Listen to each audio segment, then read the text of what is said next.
Assalamualaikum warahmatullahi wabarakatuh. Alhamdulillah alladzi radda ilaina arwahana wa afana fi ajsadina wa adhina lana bidzikrih jalla jalaluh. Segala puji bagi Allah jalla jalaluh yang telah mengembalikan kepada kita arwah kita. Ruh ini kembali sehingga kita bisa bangun dari tidur kita. Siapa yang mengembalikan ruh kita? Allah Jalla Jalaluh. Antum dapat melihat tatkala ruh itu keluar dalam tidur kita. Ada orang-orang yang tidak pernah bangkit lagi dari tidurnya. Ruh itu keluar pergi selama-lamanya. Sampai kelak Allah mengembalikan kepadanya kelak pada hari kiamat. Dan Allah menyehatkan badan kita. Wallahi jamaah, makanan yang kita makan, vitamin-vitamin yang kita konsumsi, tidak membuat kita sehat kecuali Allah mengizinkan. Kenapa kita selesai makan kita mengatakan alhamdulillah?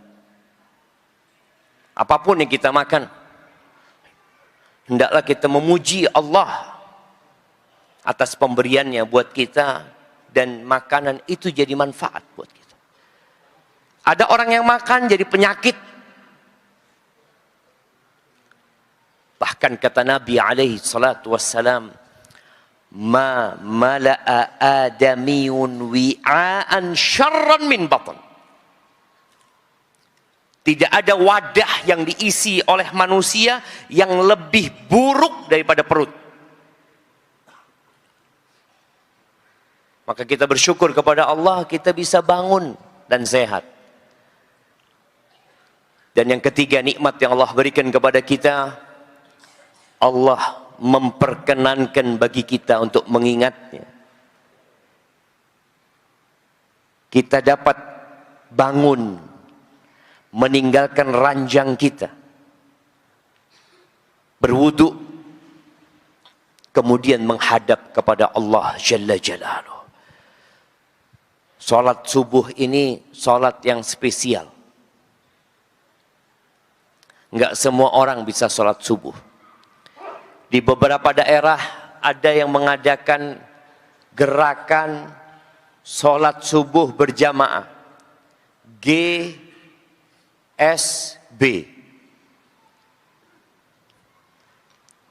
Ana tanya, kenapa kok milih sholat subuh? Sepi. Karena sepi masjidnya. Ana ngomong sholat subuh ini sholat yang spesial. Kalau antum mau menggerakkan orang-orang sholat berjamaah, mulai dari sholat maghrib. Karena sholat maghrib semua pada bangun, nggak ada yang tidur. Hampir nggak ada yang tidur kalau maghrib itu. Antum ajak ke masjid, antum kasih tahu tentang sholat subuh, besoknya subuh ke masjid. Tapi kalau antum ajak mereka sholat subuh, mereka nggak ke masjid, yang sholat subuh ke masjid, yang biasa ke masjid memang.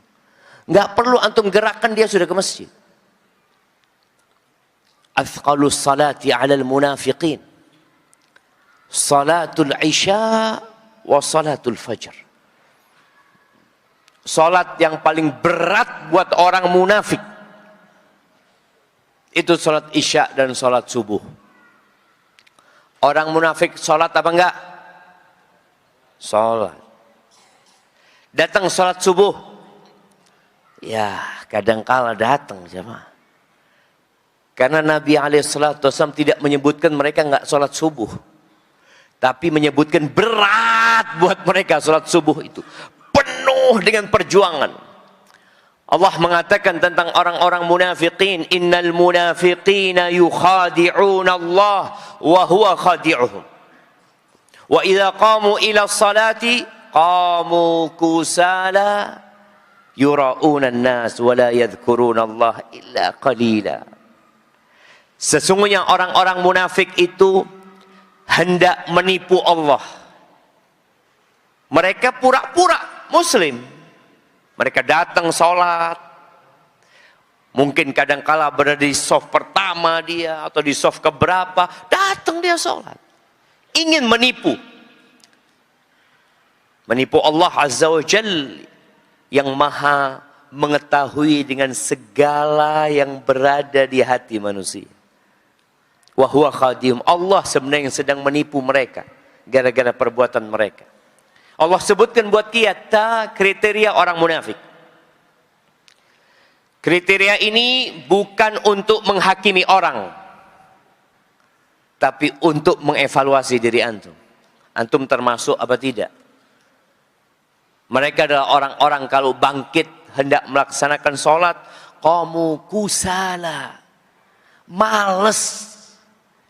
Sholat tapi males. Ini tanda-tanda orang munafik. Bukan tidak sholat. Yang disebutkan dalam ayat ini, sholat tapi males. Berat ya mau sholat ya. Dengar hayya ala sholat ya Allah. Maka obatin diri antum. Berangkat ke masjid kadangkala mereka memaksakan diri. Yura'una nas. Riya. Pamer. Dan mereka tidak mengingat Allah kecuali sedikit. Dikit ya. Sholatnya cepet-cepetan ya. Kalau ada orang mungkin agak panjang. Kalau sendirian, ya, yang penting ada gerakan yang dia lakukan. Mereka ingin menipu Allah dengan perbuatan mereka. Maka kita bersyukur kepada Allah bisa sholat subuh berjamaah. Dan semoga Allah mencatatnya dalam catatan kebaikan kita. Allahumma salli wa sallim wa zid wa barik wa an'im ala abdika wa rasulika sayyidina wa maulana Muhammadin wa ala alihi wa ashabihi ajma'in. Ya Allah, semoga salawat dan salam, berkah dan nikmat senantiasa Engkau curahkan untuk hamba kekasih-Mu, untuk baginda Nabi kita Muhammad alaihi salatu wassalam, yang beliau sudah menetapkan titik perjumpaan kita di telaga Nabi alaihi salatu wassalam. Semoga kita bisa minum di telaga Rasul sallallahu alaihi wasallam dan berada di belakang Nabi alaihi salatu wassalam tatkala beliau membuka pintu surga sallallahu alaihi wasallam. Amma ba'd, ahibati fillah. Tahun berapa anak ke masjid ini, jemaah? Ada yang tahu? Nah, 2017. 17. Masya Allah. Masih baru masjidnya waktu itu. Alhamdulillah.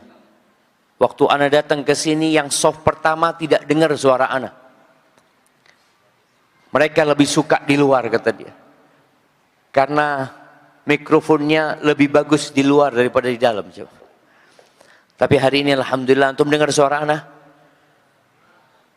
Beneran? Atau antum cuma ngelihat ya? Inna lillah wa inna ilaihi raji'un. Kalau kita dengar suara itu, biasanya ada apa? Ada orang mati.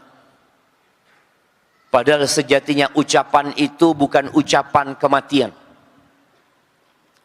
Ucapan itu adalah ucapan tatkala kita tertimpa musibah. Apapun musibahnya. Tatkala Allah Azza wa Jalla mengatakan tentang ujian yang Allah akan berikan kepada manusia. وَلَنَبْلُوَنَّكُمْ بِشَيْءٍ minal khawf wal ju' wa naqsin minal amwali wal anfusi wath thamarat wa basyiris sabirin. Allah mengatakan kami benar-benar akan memberikan ujian kepada kalian.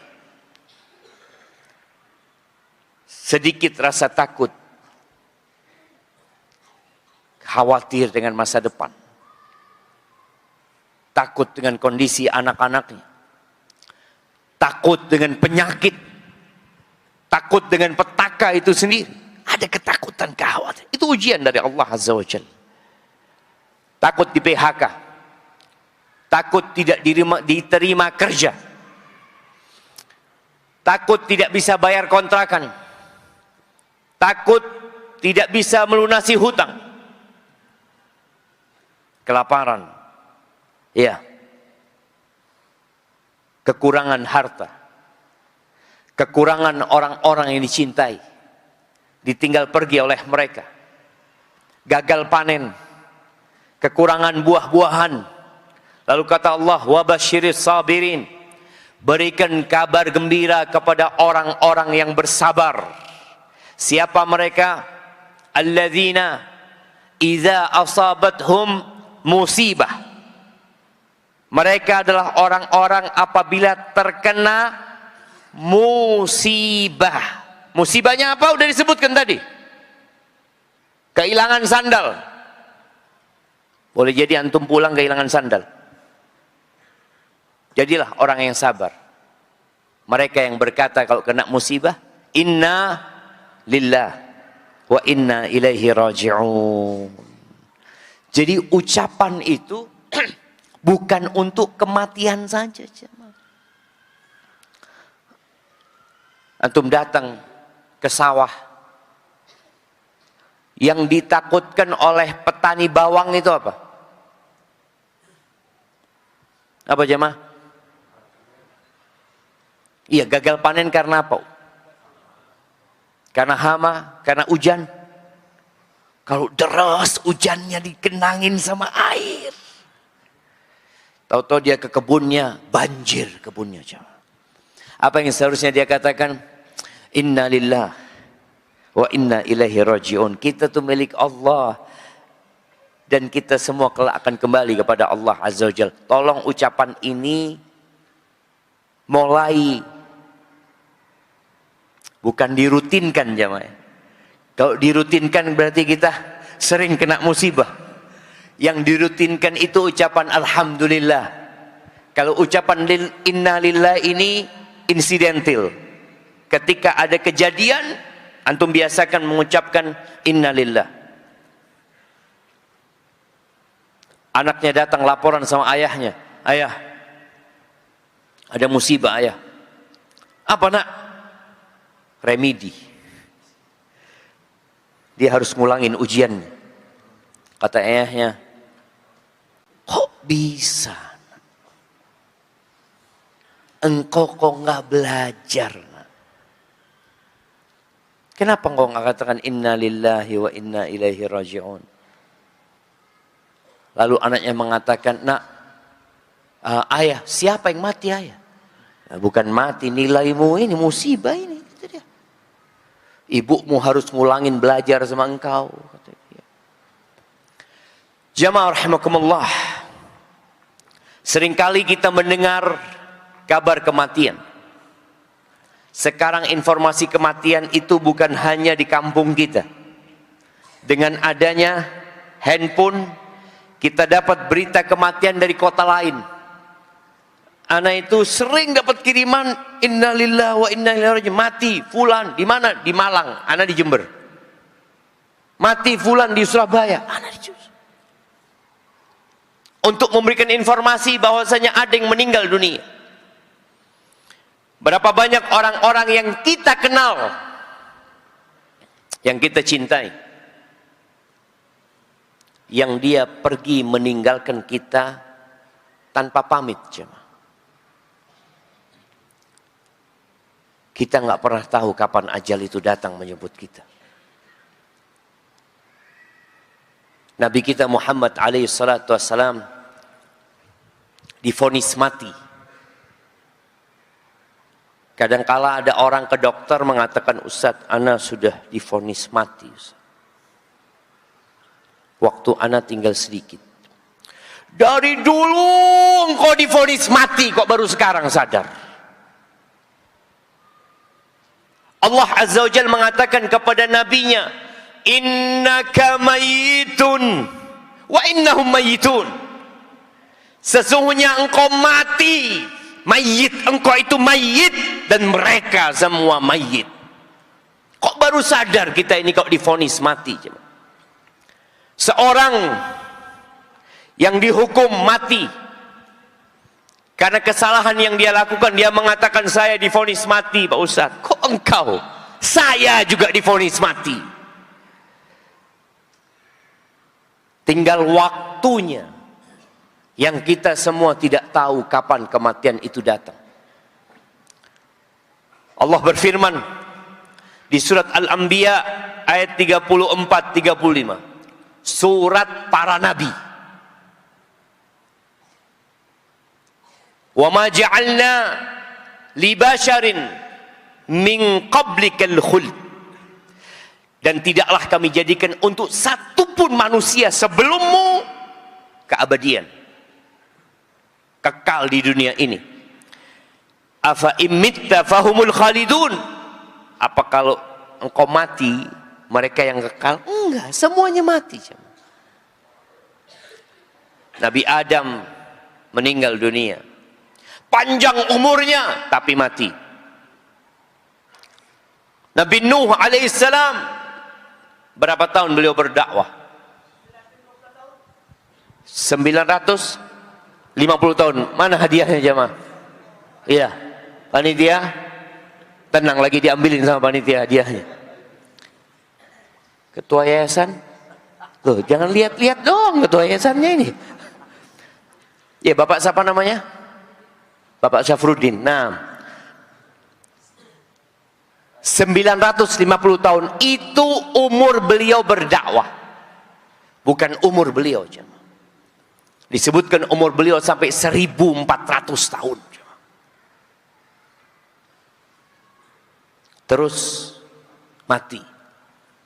Ana mau tanya, siapa di sini yang umurnya ingin 200 tahun? Angkat tangan. 1000? Nggak ada sama.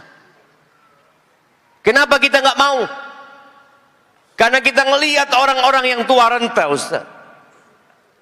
Kalau 1000 tahun tetap muda, mungkin ana berpikir, Ustaz. Tapi kalau 1000 tahun tua renta, di atas ranjang, turun dari ranjang didorong oleh kursi roda, siapa yang mau? Ustaz? Kita sadar bahwa kita nggak lama hidup di muka bumi ini. Allah Azza wa Jalla mengatakan, kullu nafsin dha'iqatul maut. Semua yang bernyawa pasti merasakan kematian. Wa nabluukum bisyarri wal khairi fitnah. Dan kami memberikan ujian kepada kalian yang bentuknya kebaikan dan keburukan. Itu semuanya fitnah. Sebagian kita itu kalau susah baru ngomong, saya sedang diuji sama Allah, Ustaz. Diuji apa? Diuji uang ana tambah banyak, Ustaz.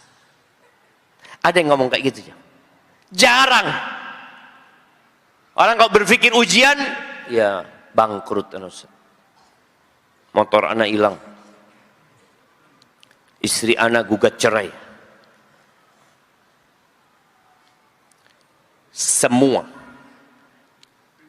catat ini, semua kebaikan yang Allah berikan kepada kita itu fitnah buat kita, ujian buat kita. Allah tidak menjadikan dunia ini tempat bersenang-senang. Dunia ini darul bala. Ketika Nabi Sulaiman melihat singgasana Ratu Balqis dari Yaman pindah ke Baitul Maqdis, apa kata beliau? Hadza min fadli rabbi liyabluwani. Ini karunia dari Tuhanku, liyabluwani, untuk mengujiku. Itu ujian jamaah. Lalu Allah mengatakan wa ilaina turja'un. Dan kepada kami kalian akan dikembalikan. Mau kemana engkau pergi, engkau mati, dan akan kembali kepada Allah Azza wa Jalla. Hanya saja sebagian orang mengatakan, kemana fulan? Fulan sudah kembali kepada rahmat Allah. Engkau tahu dari mana? Allah itu punya dua di sana, tempat kembali di sana. Wa fil akhirati azabun syadid wa maghfiratun minallahi wa ridwan. Di sana yang ada neraka atau surga. Ini orang yang mati apakah benar kembali ke rahmat Allah? Belum tentu. Kalau dia orang soleh, kita harapkan kembali ke rahmat Allah. Dikasihi sama Allah Azza wa Jalla, kita doakan. Kalau dia orang jahat, ya kita doakan juga semoga Allah ampuni dosanya. Tapi kalau orang kafir, nggak ada kembali ke rahmat Allah. Yang ada kembali ke laknat Allah Azza wa Jalla. Pernah ada seorang yang datang ke salah satu ulama salaf yang bernama Daud At-Ta'i di kota Kufah. Daud At-Ta'i ini ana baca biografi beliau, subhanallah jemaah. Beliau ini sosok orang yang alim, amil bi ilmi. Orang yang alim dan mengamalkan ilmunya. Karena ada orang alim tapi nggak ngamalkan ilmunya. Pinter ngomong doang. Beliau berusaha untuk tidak punya banyak kawan jemaah. Ya. Beliau datang ke masjid, sholat berjamaah di masjid, habis sholat beliau berzikir terus beliau pulang. Beliau tidak ingin menghabiskan waktunya untuk hal-hal yang tidak bermanfaat dan berguna. Pernah datang seorang meminta nasihat kepada beliau. Beliau ini meninggal tahun 162 Hijriah. Masuk tabi'ut tabi'in. Ada orang mengatakan, ausini, kasih aku wasiat. Apa wasiat beliau? Askarul maut yantadhiruna. Pasukan kematian sedang menunggu. Itu wasiatnya. Gimana kalau antum sedang di masjid, lalu ada orang yang mengatakan, Mas, ada 5 polisi di luar lagi nungguin antum. Polisi? Salah apa nak? Kata dia. Kebayang dia nunggu jamaah. Selesai kajian, ya Allah polisi. Ustaz kalau bisa jangan selesai kajiannya Ustaz. Dia takut jemaah. Polisi. Atau ada yang ngasih tahu. Mas, itu ada preman 20 orang. Semua bawa parang. Lagi nungguin antum di pintu sana. Dan antum berbuat salah. Kira-kira bagaimana kondisi antum? Nggak mungkin antum selamat dari mereka. Ahibati fillah, Rasul sallallahu alaihi wasallam mengatakan, kullu bani Adam khata'. Semua anak manusia itu pelaku dosa. Siapa yang tidak berbuat dosa? Semua berbuat dosa. Gimana kalau sekarang antum dikasih tahu pasukan kematian menunggumu? Orang kalau ingat mati itu akan berubah. Dia akan menjadi lebih baik. Dia akan berubah, meninggalkan dosa dan kemaksiatan. Al-Bara' bin Azib radhiyallahu anhu meriwayatkan sebuah peristiwa yang dia alami sendiri.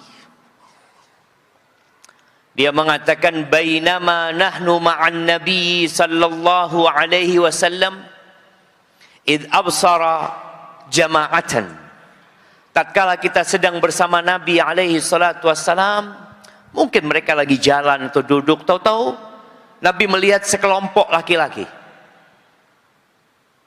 di satu tempat, jemaah. Maka beliau bertanya alaihi salatu wassalam, alama ijtama'a haula. Orang-orang itu kumpul lagi ngapain gitu loh. Qila ala qabrin yahfirunahum. Mereka sedang gali kuburan ya Rasulullah. Mereka kumpul sedang gali kuburan. Fafazi'an nabiyyu sallallahu alaihi wasallam wa qama min baini yaday ashabihi musri'an. Nabi tiba-tiba bangun dari tempatnya, berangkat segera menuju ke orang-orang yang lagi kumpul itu, jemaah. Hatta intaha ilal qabri fajatha alaih. Sampai beliau ke kuburan tersebut lalu bersimpuh di depan kuburan itu, jemaah.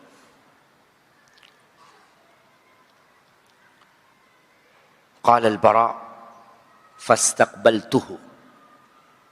Bara ngelihat Nabi bersimpuh, maka Bara menghadapi Nabi di pinggir kuburan satunya agar dia melihat apa yang dilakukan Nabi sallallahu alaihi wasallam. Qal fabaka hatta balla thara min dumu'ihi. Beliau menangis, ya. Sampai tanah yang di depan beliau basah.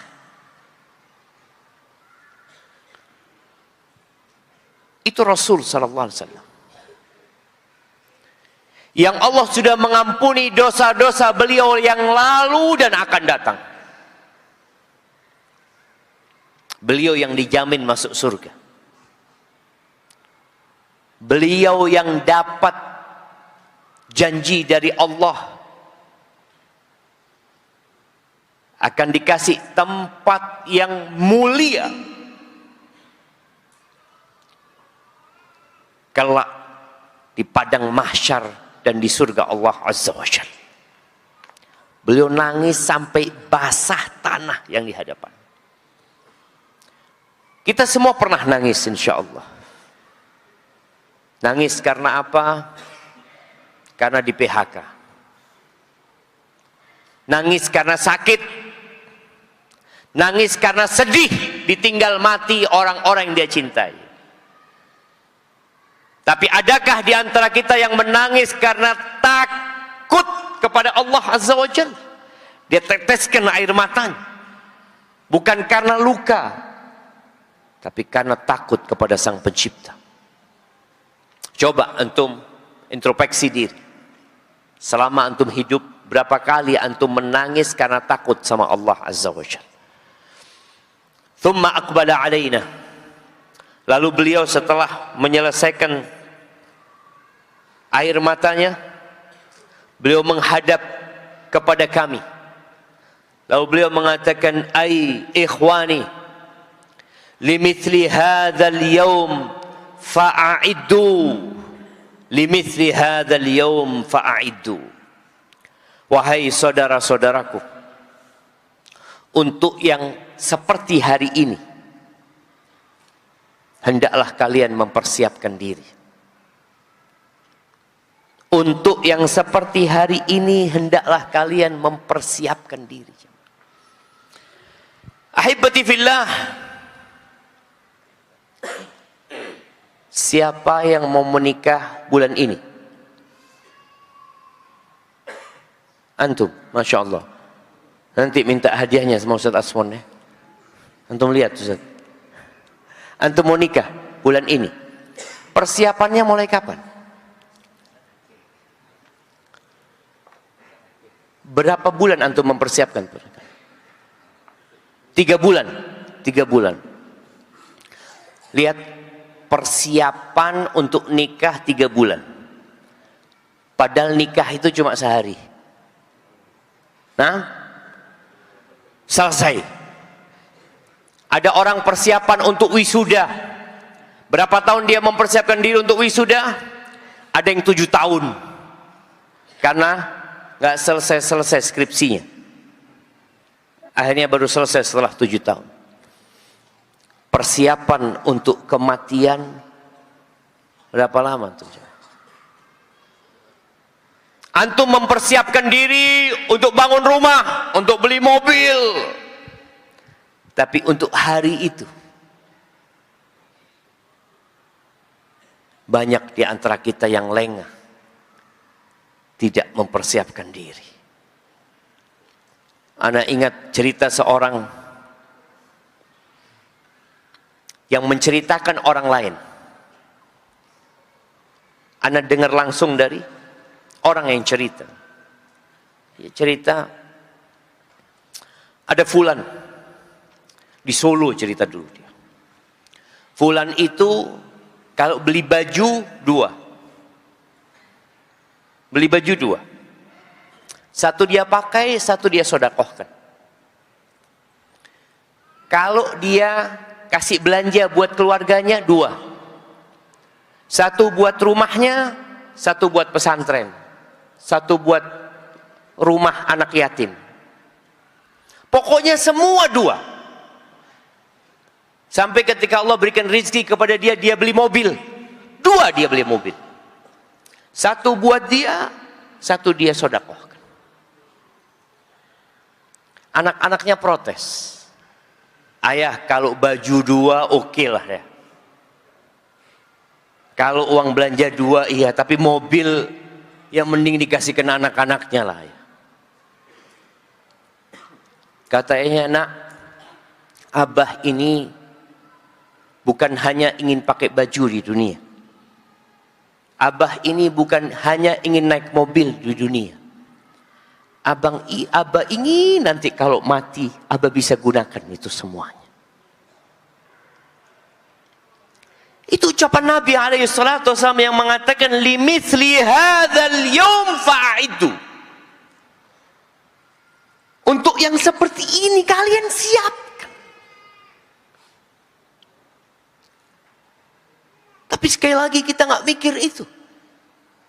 Kita punya rumah bagus, masjid di kampung kita jelek. Nggak antum pikirkanlah itu masjid. Antum bikin keramik yang bagus di rumah antum, masjid lantainya rusak. Apa nggak kebayang antum, ana akan perbaiki keramik rumah ana di surga sebelum ana perbaiki keramik rumah ana di rumah di dunia ini. Bangun masjid. Yang kata Nabi alaihi salatu wassalam, man bana lillahi masjidan banallahu lahu baitan fil jannah. Barang siapa yang membangunkan untuk Allah masjid, untuk Allah, kalimat lillah ini syarat. Karena yang bukan untuk Allah hanya akan jadi bala dan azab. Yang membangunkan untuk Allah, Allah akan bangunkan bagi dia rumah di surga Allah SWT. Ini persiapan jemaah. Antum bekerja jam 7 sampai jam 3.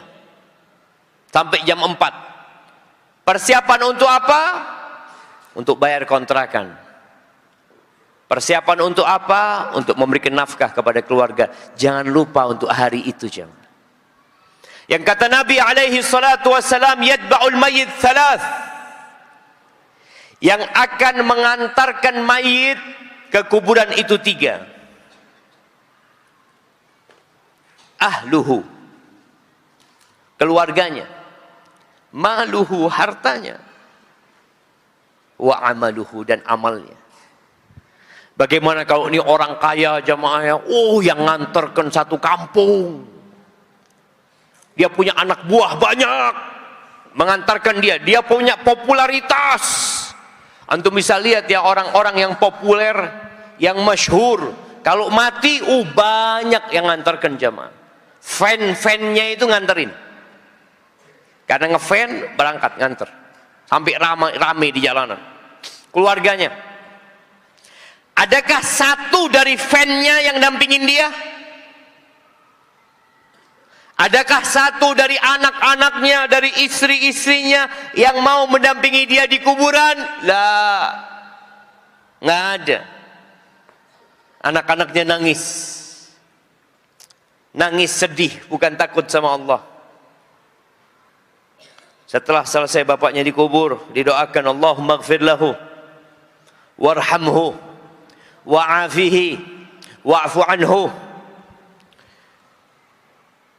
Allahumma abdilhu daran khairan min darih wa zawjan khairan min zawjih. Ya Allah, gantikan buat dia rumah yang lebih baik dari rumahnya, keluarga yang lebih baik daripada keluarganya. Terus keluarganya pulang. Sampai rumah, ya nunggulah mungkin berapa hari. Lalu mereka bertanya,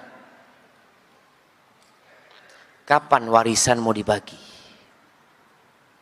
Nah, boleh nggak ngomong warisan setelah mati? Boleh. Siapa yang bilang nggak boleh? Karena setelah mati, harta itu milik ahli waris. Yang mati punya hak. Oh iya Ustaz, punya hak. Apa? Min ba'di wasiyatin yusa biha audain. Kalau bicara warisan, bayari utangnya dulu, tunaikan wasiatnya dulu.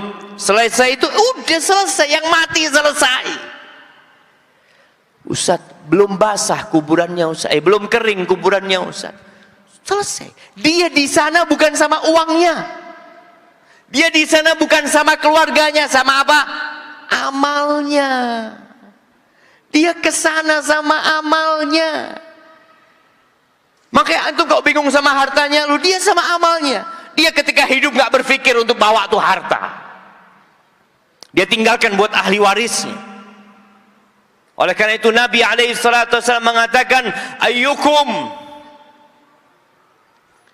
yakunu malu ghairihi ahabba ilaihi min malih, atau yakunu malu warithi ahabbu ilaihi min malih. Siapa di antara kita kalian yang harta ahli warisnya, harta orang lain lebih dia cintai daripada harta dia sendiri? Ada jamaah orang yang lebih suka sama mobil tetangganya daripada mobil dia sendiri. Pagi-pagi ke rumah tetangga, mau ngapain? Mau mandiin mobil. Loh, mobil siapa ini? Mobil bapak, kata dia. Dia jagain mobilnya tetangga. Mobil sendiri kena hujan. Mobilnya tetangga dia masukkan ke garasi dia, jemaah. Mobil dia sendiri terkena panas dan terkena hujan. Ada yang kayak gitu, jemaah? Kira-kira kalau ada, apa kata orang? Nih, kayaknya nggak waras orangnya, jemaah. Maka ketika Nabi SAW mengatakan siapa yang harta orang lain lebih dia cintai daripada harta dia sendiri, ya nggak ada ya Rasulullah. Semua orang cinta sama hartanya lah. Apa kata Nabi SAW? Maluk, hartamu engkau tahu yang mana? Yang kau makan lalu habis, yang kau pakai lalu usang, dipakai bajunya sampai rusak, itu hartamu. Wa ma tasaddaqta bihi fabqai, yang engkau sedekahkan kemudian engkau simpan, itu harta punya orang semuanya. Itu punya orang. Di sini kita itu sibuk dengan punya orang, yang punya kita sendiri kita nggak pikirkan. Makanya tadi ketika sudah mati, harta itu otomatis pindah menjadi milik ahli waris. Ahibati fillah, ingat kita dulu nggak ada dan kita akan menjadi tidak ada. Semua kita coba. Maka cobalah engkau duduk merenungkan tentang kenapa aku ada. Apakah aku ada untuk main game? Apakah aku ada untuk main bola? Apakah aku ada untuk berjalan-jalan di muka bumi ini? Apakah aku ada untuk berdagang? Apakah aku ada untuk bekerja, cari duit? Allah mengatakan, hal ata 'alal insani hinum minad dahr lam yakun syai'an madhkura inna khalaqnal insana min nutfatin amsyajin nabtali faja'alnahu sami'an basira. Allah, kita dulu nggak ada, terus jadi ada. Allah berikan kepada kita pendengaran, penglihatan. Kita tercipta dari air mani yang bercampur. Itu untuk diuji, jamaah. Untuk diuji. Apa targetnya? Ayyukum ahsanu amala. Siapa di antara kalian yang paling baik amalannya? Bukan yang paling kaya, bukan yang paling tinggi jabatannya. Bukan. Tapi siapa yang paling baik amalannya? Allah juga mengatakan, wa ma khalaqtul jinna wal insa illa liya'budun. Tidaklah aku ciptakan bangsa jin dan manusia kecuali untuk beribadah kepadaku. Ya Ustaz, Anda sudah tahu dari dulu Anda ciptakan untuk beribadah. Tapi Anda sekarang kan masih muda, Ustaz. Insya Allah nantilah kalau sudah putih jenggotnya, Anda akan fokus ibadah. Ahibati fillah, apakah semua kita akan sampai ke umur 70 tahun? Kita melihat bayi baru lahir mati. Anak SD yang orang tuanya sudah nabung buat kuliah dia, yang orang tuanya sudah sempat ngobrol sama anaknya tentang cita-cita dia. Kita lihat ya, anak-anak TK SD ditanya, cita-citamu mau jadi apa? Udah punya cita-cita. Dan orang tua biasanya sudah memikirkan, anakku kepingin jadi ini, berarti kira-kira ingin jadi dokter. Kira-kira butuh duit berapa, dia mulai menabung. Ternyata anaknya mati. Anak punya kerabat, hari Jumat lalu meninggal dunia. Namanya sama, namanya dengan anak, Syafiq. Dia masih umur 23 tahun. Dia rencana mau menikah sebelumnya bulan Januari. Tapi semuanya habis ya mah. Tinggal cerita. Dan di antara tanda bapaknya masih hidup, ibunya masih hidup, kakaknya masih hidup, pamannya masih hidup, dia mati. Nggak ada yang lihat umur. Bahkan di antara tanda-tanda kiamat, kata Nabi SAW di hadis yang diriwayatkan Tabrani, inna min amaratis sa'ah ayyadhar mautul fujah. Di antara tanda-tanda kiamat itu banyaknya munculnya mati mendadak. Itu tanda-tanda kiamat dan kita sudah melihat. Satu pesawat hilang, nggak tahu ada di mana. Anda masih ingat dulu ada maskapai namanya Adam Air. Masih ingat yang pesawat itu hilang, jamaah? Yang orang-orang yang di pesawat itu hilang. Entah kemana. Ditemukan puing-puing di lautan. Satu pesawat. Ya, beberapa waktu yang lalu ada pesawat dari Jakarta, pesawat terbaru jamaah, yang berangkat lupa ke Pangkal Pinang atau dia naik dan tidak pernah mendarat, hanya tinggal cerita. Ratusan orang di dalam pesawat itu pagi. Orang itu mau kerja, orang itu mungkin ada meeting, mungkin sudah yang nunggu, sudah standby di bandara. Dia nunggu, bahkan sudah booking hotel, bahkan sudah booking untuk makan siang, bahkan macam-macam mereka punya rencana. Tapi Allah katakan mati, mati semua. Mati mendadak ini enak apa enggak enaknya? Jamaah. Gimana? Mati mendadak itu enak dan tidak enak. Dalam sebuah athar, Aisyah bertanya kepada Nabi SAW, an mautil faj'ah. Gimana sih mati mendadak itu gimana? Kata Nabi SAW, rahatun lil mu'min. Mati mendadak itu istirahat buat orang beriman. Buat orang mukmin yang sudah siap mati, itu istirahat. Nggak perlu sakit-sakit lagi.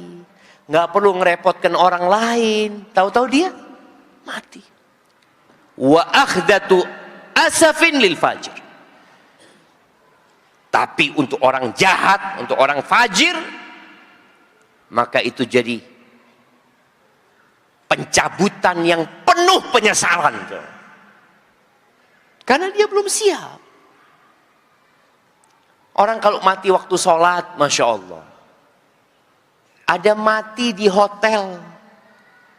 Mati di hotel sedang berzina. Na'udzubillah min dzalik.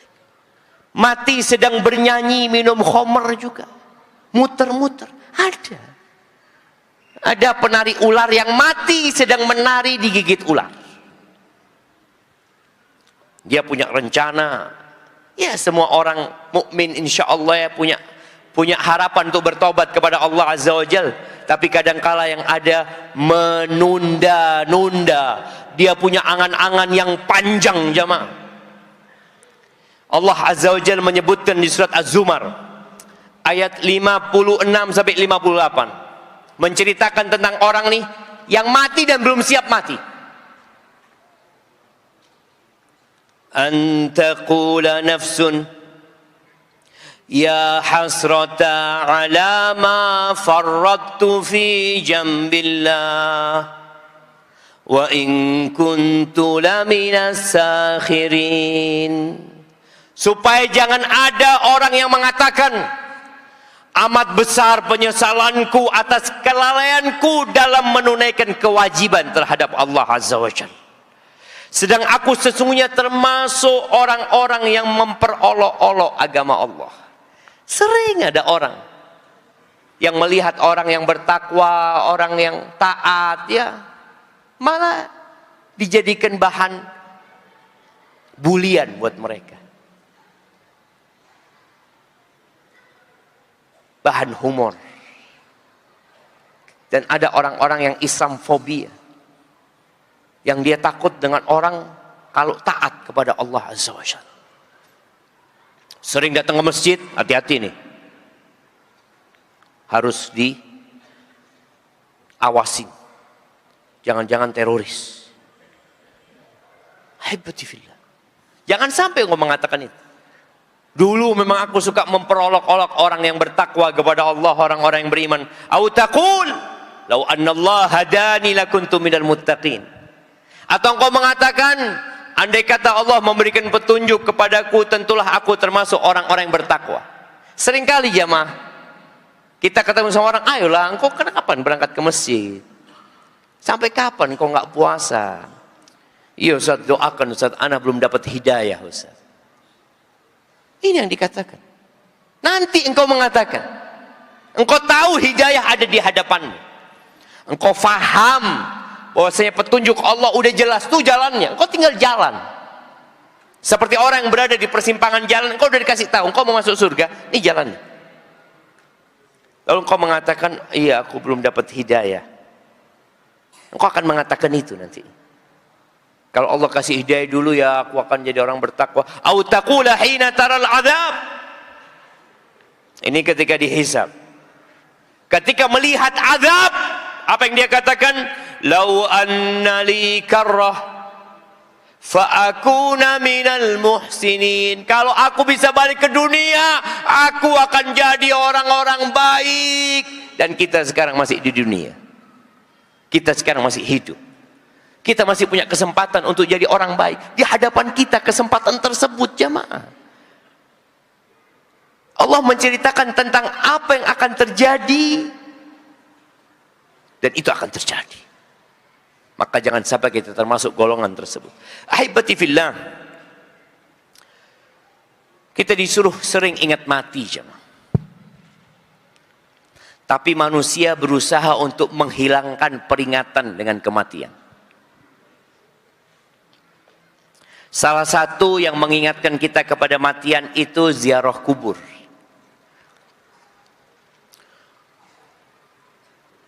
Dahulu, ya bukan dahulu ya, sekarang juga banyak kuburan di tengah kota, jemaah. Orang kalau lewat jalan ya, naik mobil, lihat kuburan, ya Allah, bakal mati aku ya Allah. Kuburan akhirnya ditaruh di pinggiran jauh, nggak kelihatan, jemaah.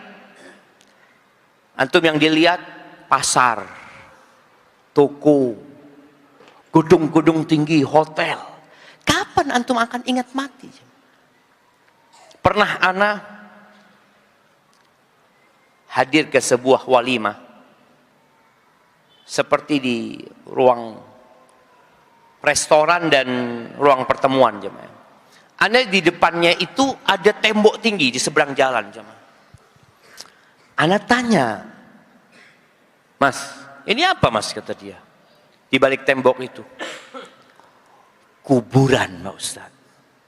Jadi waktu dulu belum ada temboknya, sepi Ustaz.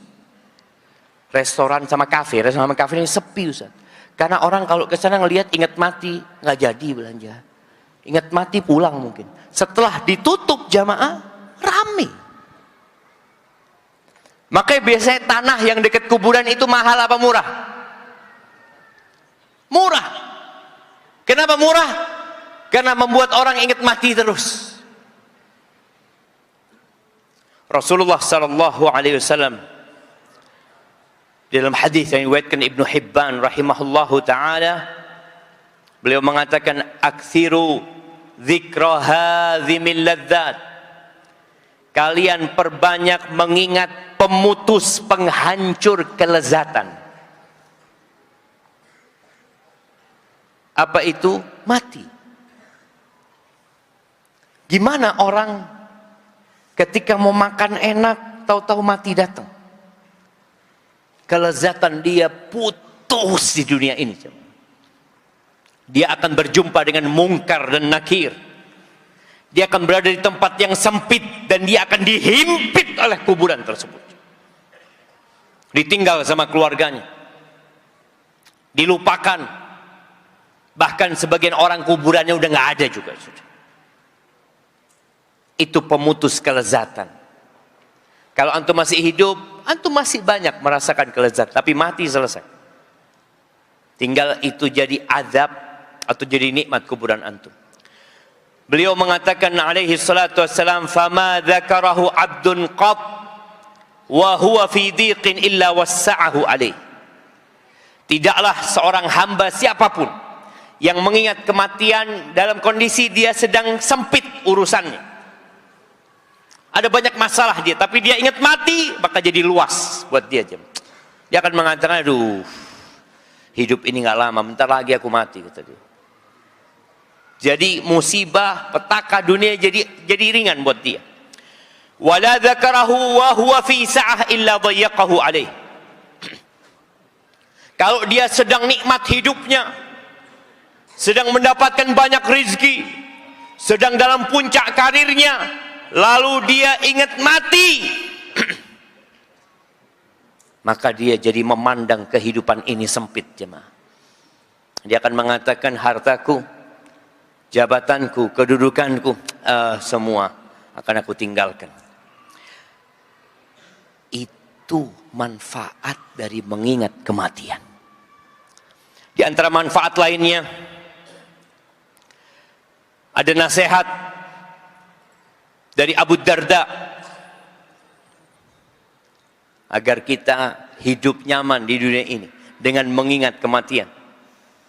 Kata beliau, man aktsara min dzikril maut qalla hasaduhu wa qalla farahu Barang siapa yang sering mengingat kematian, maka hasudnya, hasadnya, irinya, dengkinya akan menipis. Dikatakan tidak ada jasad kecuali ada hasad. Kita ada potensi untuk hasad, itu ada. Apalagi yang satu profesi, apalagi yang kawan. Kalau orang tidak kenal mungkin kita nggak hasad. Tapi kalau orang yang kita kenal tahu-tahu datang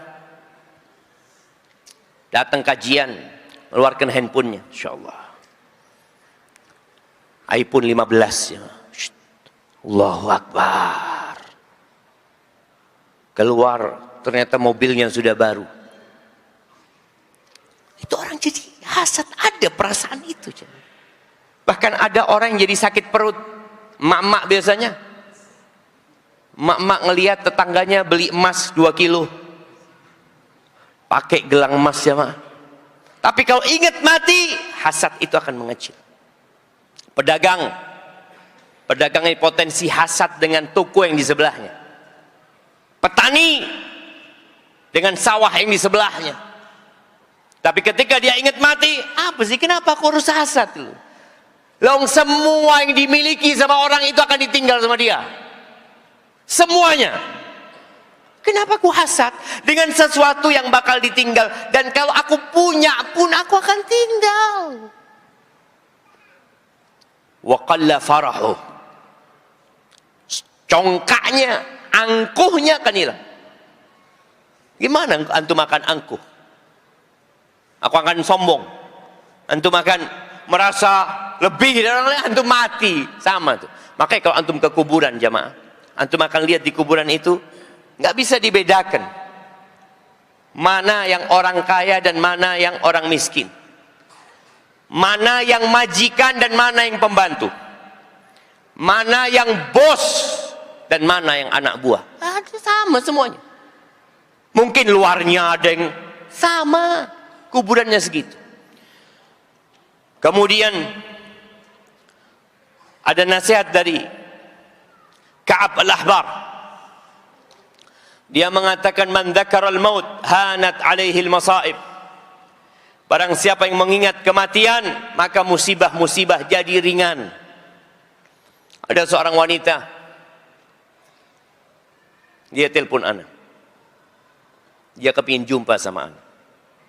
Rahimahullah. Dia sudah meninggal. Dia mengatakan, Ustaz, ana bisa ketemu sama Ustaz. Dia sama suaminya.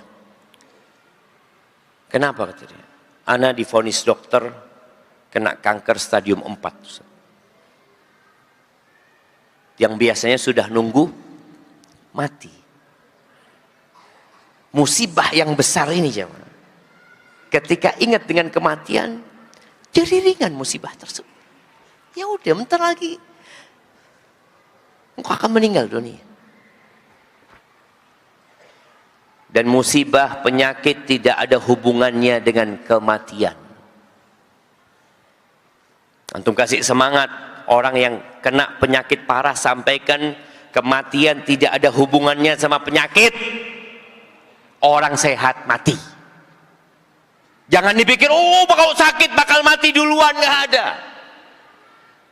Berapa banyak kita melihat orang-orang tua yang sepuh yang sakit, menaun sakitnya, asyatulan minad dahar, nggak mati-mati. Yang merawat mati duluan. Ada seorang dokter yang ketika dia selesai shiftnya, dia ngomong sama satpamnya, nanti kasih tahu ya, sama yang sakit itu, besok aku akan datang jam sekian.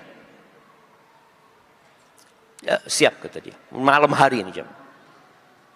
Ternyata dokternya nggak pernah datang ke dia jam. Kenapa? Mati dokternya. Dokternya mati duluan. Matal mudawi wal mudawa walladhi jalabad dawa'a wa ba'ahu walladhi ishtarah. Itu sudah ketentuan Allah Azza wa Jalla. Al-mudawi, dokter yang ngobatin, tabib yang ngobatin mati. Yang diobatin mati. Yang bikin obat mati.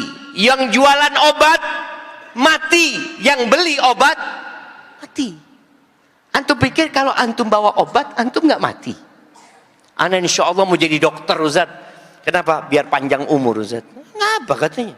Nggak ada antum bicara dokter bisa panjang umur, nggak ada. Dan ahibati fillah, orang yang ingat dengan kematian, dia akan mensegerakan taubat. Angan-angan dia akan pendek dan dia akan semangat beribadah.